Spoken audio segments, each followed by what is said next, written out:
So a question that sort of comes up a lot is, what advice would you give your younger self? And if I would give that advice, I would like to tell myself that you don't have to know all the answers and you don't have to pretend that you do. Because I spent many years thinking that I had to have all the answers, and if I didn't, I pretended that I did.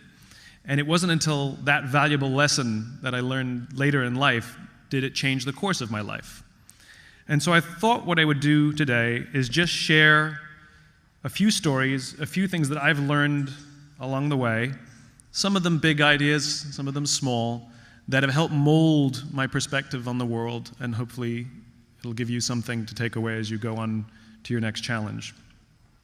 The first one is all about perspective and going after the things that you want. In Central Park, the New York Roadrunners Association hosts races on the weekends. And one weekend, I ran a race with one of my friends. And at the end of the race, which they sometimes did, they had a sponsor who would give away something, apples or bagels or whatever it was. And on this particular day, they were giving away free bagels. So we'd finished the race, and you sort of can imagine the scene. It was cafeteria tables lined up next to each other with boxes of bagels across the cafeteria tables, a line of volunteers on one side of the table, and a much longer line of runners hoping to get a free bagel. So I said to my friend, "Let's get a bagel." And he looked at me and he said, "Nah, man, the line's too long." And I looked at him and I said, "It's a free bagel." And he said, "I don't want to stand in line." And I looked at him again. I said, "Free bagel." And that's when I realized there's two ways you can see the world. You can see the thing that you want, or you can see the thing that's standing in the way of the thing that you want. I could only see the bagels, and he could only see the line. And people who can see the bagel, people who can see the thing that they want, the things that are getting in the way are actually diminished in size. They're just obstacles to go over or around. It's an opportunity for invention or innovation. Whereas people who can only see the obstacle and literally lose sight of why they set out on the journey in the first place, they become stunted by fear or overwhelmed by the challenge ahead of them. So advice that I learned, piece number one, see the bagel.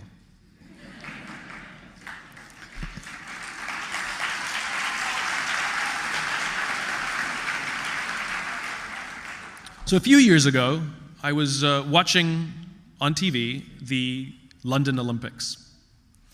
And I realized, I sort of noticed, all of the journalists would ask all of the athletes the same question. Were you nervous, or are you nervous? And astonishingly, all the athletes gave the exact same answer. No, I was excited. In other words, if you think about what the characteristics of nervousness is, right? What are the characteristics of nervousness are? I should probably get my grammar right to scholars like yourselves. I know you thought it. Subject verb agreement, Simon. I got it. So if you think about what the characteristics of nervousness are, right? Your heart starts pounding, your hands may get a little clammy, you start thinking ahead about what will happen. Well, what are the characteristics of excitement? Your heart starts pounding, your hands may get a little clammy, you start looking forward to what may happen. In other words, it's the exact same thing. And what these elite athletes had done, either naturally or they trained themselves to do, was to interpret nerves as excitement. So, of course, I tested it. I was on a plane, and it got really bumpy, and I gripped the seat, and I got nervous. And I said out loud to myself, "This is exciting." And I felt fine. So you're going to face some of the biggest challenges of your life as you go forward. You think this was the hard stuff. This was the easy stuff. So before you see anything, as you're going for your bagel, and you start to get nervous, just remind yourself, this is exciting. Perspective matters. The United States Navy SEALs are considered one of the most elite forces in the world, one of the highest performing groups of people on the planet. To become a Navy SEAL, they have to go through something called BUDS, which is a multi-month selection process which destroys their bodies, and the vast majority of people will drop out and never become SEALs because it is so aggressive.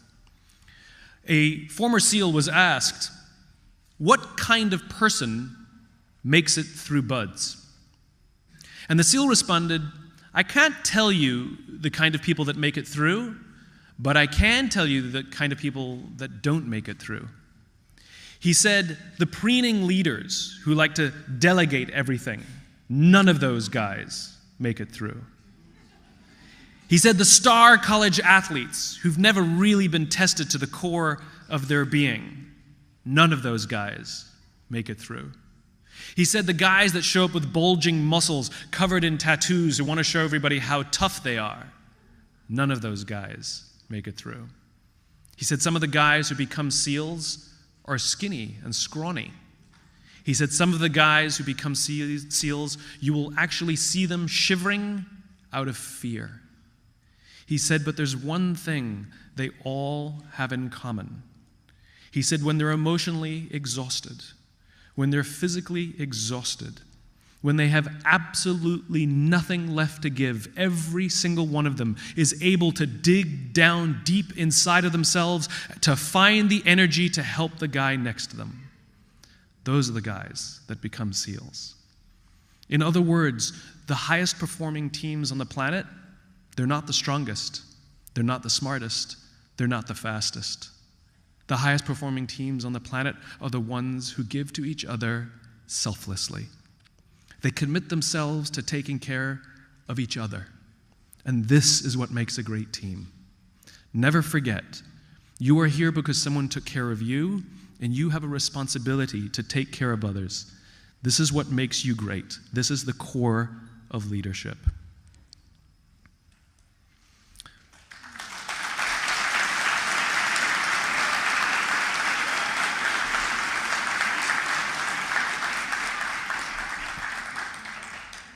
We're often told that we all have to be better listeners. You should listen more, we're often told.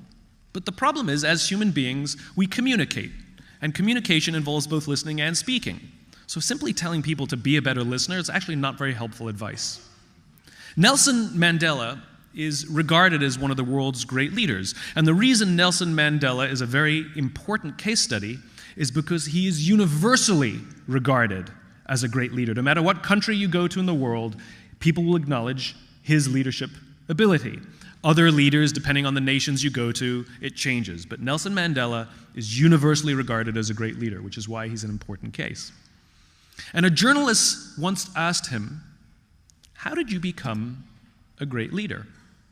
Now, Mandela actually grew up the son of a tribal chief. And he said to this journalist, I remember when I was a boy, I would attend tribal meetings with my father. And I always remember two things. One, they always sat in a circle, and my father was always the last to speak. And this is what it means to be a great listener. It doesn't mean you don't have the opportunity to speak. It means you allow others to speak before you. It is one of the greatest skills you will ever learn, to allow others to feel heard. It's the great leaders who do not start the conversation, they end it. For one, you get all the benefit of all of the smart people in the room. But most importantly, the people who are there to work with you will feel heard. And even if we know the answer, simply walking into a meeting, walking into a classroom to impress everybody that you have the answer makes others feel bad, and they won't want to help you in the future. Practice being the last to speak when you're on a team. It's a remarkable, remarkable skill. So I'll tell you another story. It's a personal story. It's not one that I share very often. And it profoundly changed the course of my life.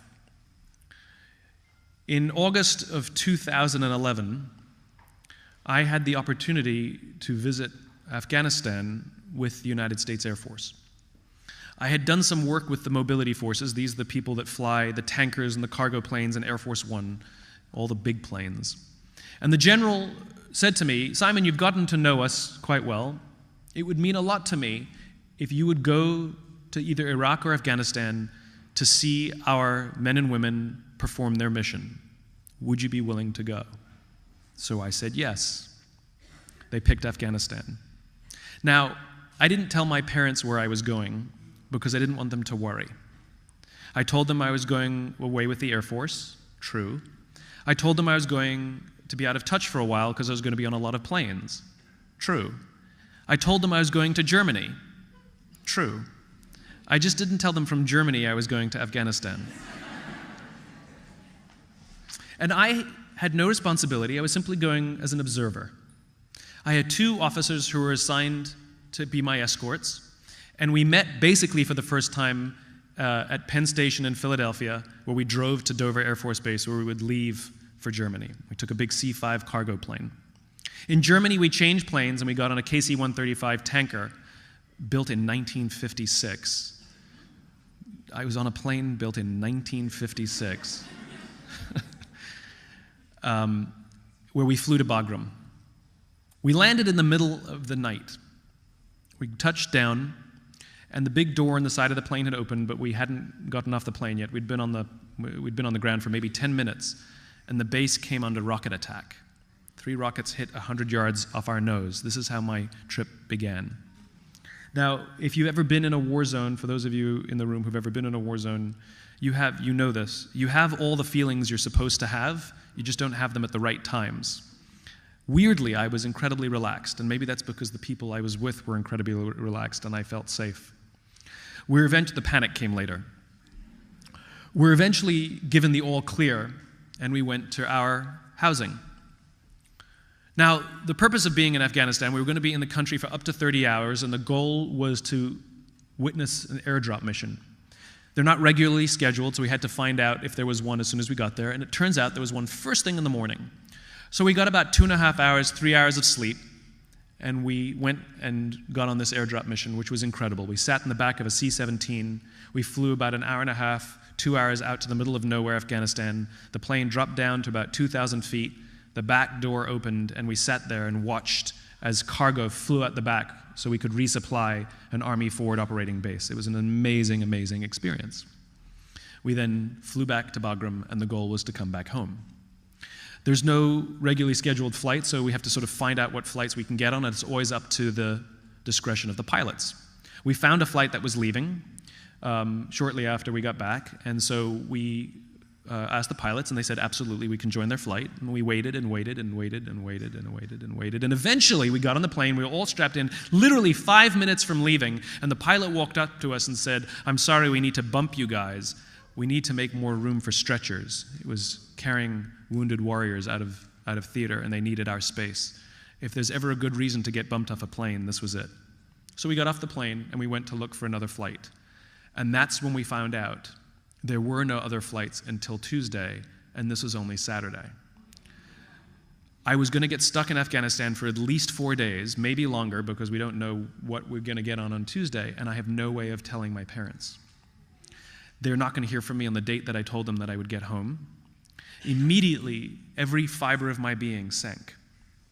And I remember becoming completely panicked and completely preoccupied with one thing: my happiness, my safety, and my comfort. And I didn't care who had to go out of their way to get me what I wanted. I remember there was a public affairs officer who said, "I can get you to Kyrgyzstan, but you don't have the right visa." And I looked at him and I said, "You get me on that plane." I don't talk to people like that. And I could see myself becoming this person that I hated.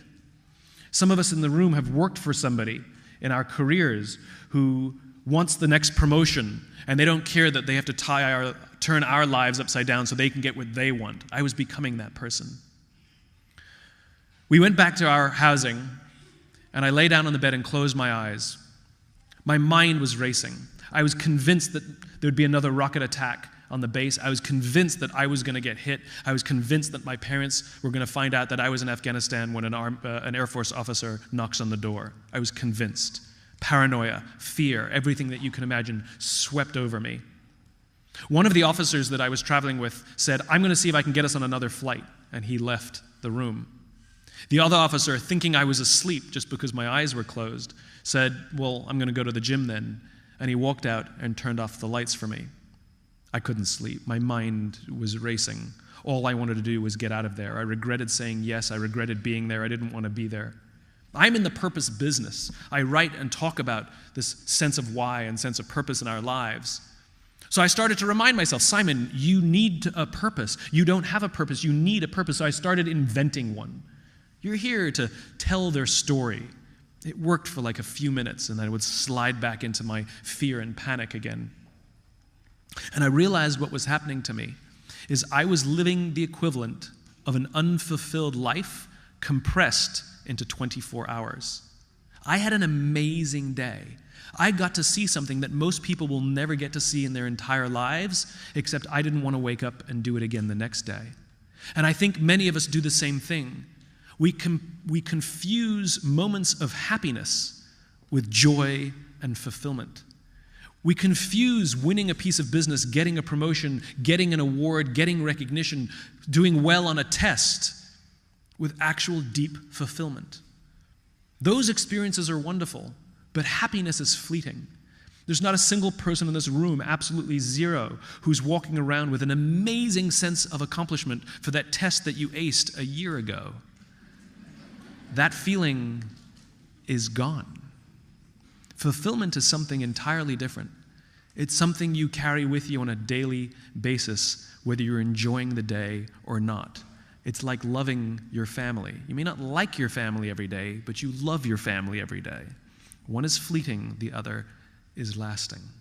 And this is what was happening to me. I'd realized that I had this amazing day, and I was confusing happiness and fulfillment. And so I gave up. I lay in that bed, paranoid, scared, and depressed, and I literally gave up.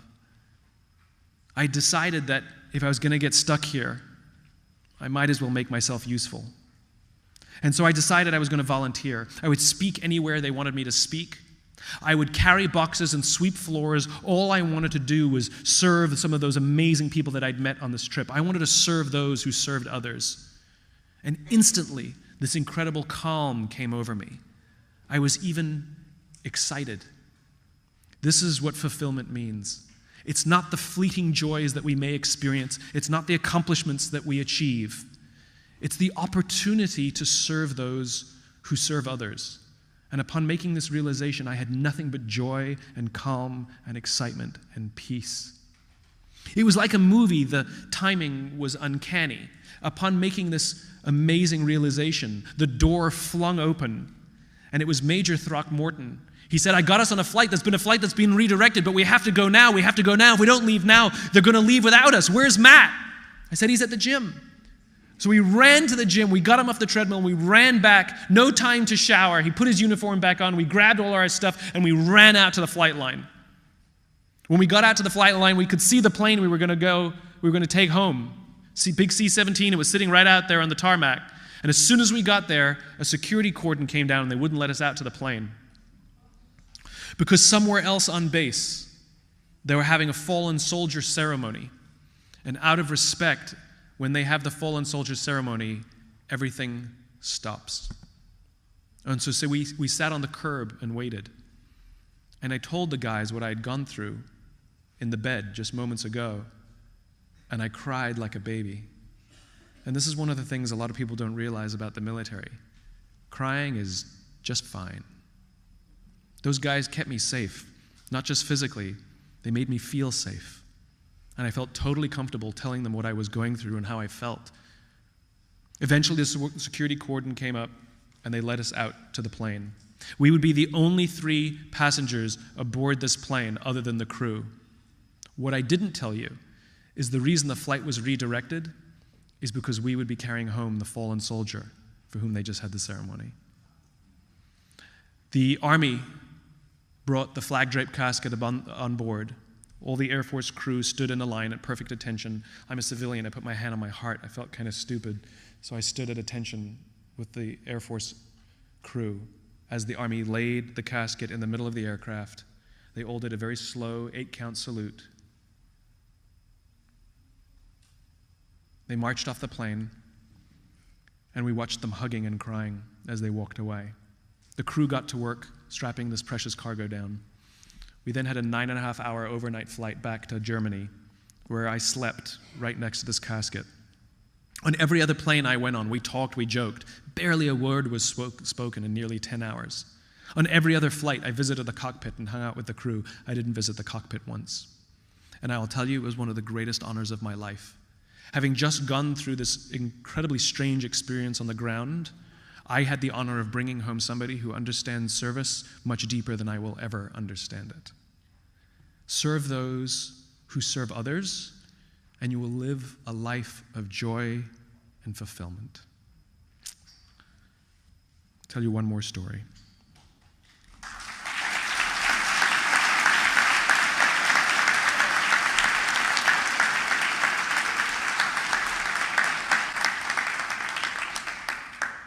There was an undersecretary who was invited to give a speech at a large conference, about 1,000 people. And he was up there on the stage giving his prepared remarks with his PowerPoint presentation behind him, sipping his coffee from a styrofoam cup. And upon one of the slides, he looks down and he smiles. And he interrupts himself. He says, last year, I was still the undersecretary, and I spoke at this exact conference. Except last year, as the undersecretary, they flew me here business class. And when I got to the airport, there was somebody waiting for me, and they drove me to the hotel. They had already checked me in, and they took me up to my room. And the next morning, when I came back downstairs, there was somebody waiting in the lobby for me. And they took me to this same venue, where they took me through the back entrance, took me into the green room, and gave me a cup of coffee in a beautiful ceramic cup. He said, "I'm no longer the undersecretary. I flew here coach. I took a taxi from the airport to the hotel and I checked myself in. And this morning, I took another taxi to the venue. I walked in the front door, found my way backstage.